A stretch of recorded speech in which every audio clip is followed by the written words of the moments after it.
Okay, so this is the new timing chain in. Replaced both these camshaft secondary chains, the full timing chain. So what I wanted to show was this is a fix for the Nissan Frontier. This is a 4-liter Nissan Frontier 2007. So a lot of the problems, sorry, I want to try and get a good light here, so good picture of this.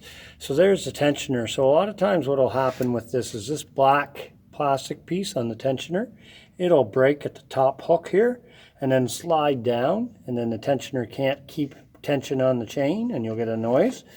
So what I did was I took the plastic sleeve off, just one little clip, took the plastic off of the backing plate, the steel backing plate, and you'll notice an extra piece of steel right here that I welded on the back. So therefore, if the top hook ever does come off again, the thing can't slide back down, and then the tensioner goes way out. I wished I would have taken pictures or things of the before. So this is my second time taking this apart because I thought that was going to be the only fix I needed to do, because this timing chain was only done apparently 18 months ago, and they're probably a little over 7,000 kilometers.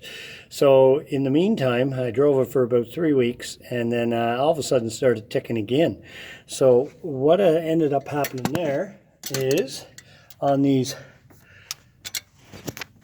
primary chain tensioners right there, the white one there now, and the white one here. And there is a bulletin for this, I come to find out, because the actuators themselves are a pretty tricky thing to replace. So Nissan has a special tool where you can just buy these shoes and then you press them on. But I just pried them on using a pry bar and hooked around, and took the new shoes off of my timing. It came with all new tensioners. So maybe in hindsight, the Nissan, it might be cheaper to go direct to factory and just get the new pads.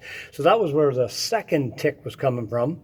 As well, with this, the chain was supposedly replaced. Now, I showed my students this. I teach at Three Oaks here, senior high, but I showed the timing chain before I took it off, and there is some play there, but there was quite a bit more before I took it off, so much so I could spin the water pump freely, like really freely. I could probably I can force that water pump to turn, but before I could just turn it almost spinning. So the chain was stretched. So 7,000 kilometers. I don't know if this customer ever did get a new timing chain.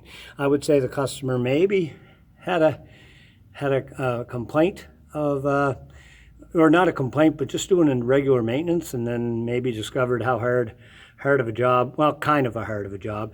I mean, if you follow the links here, the black link to the gold, and your gold link here to the actual mark on the crank, you can't go wrong. The big difference is that it's 79 turns, I believe it is, before those line up again. So the big deal is to make sure you get to those spots, just the spots, not necessarily the black links have to hook up when you replace that chain.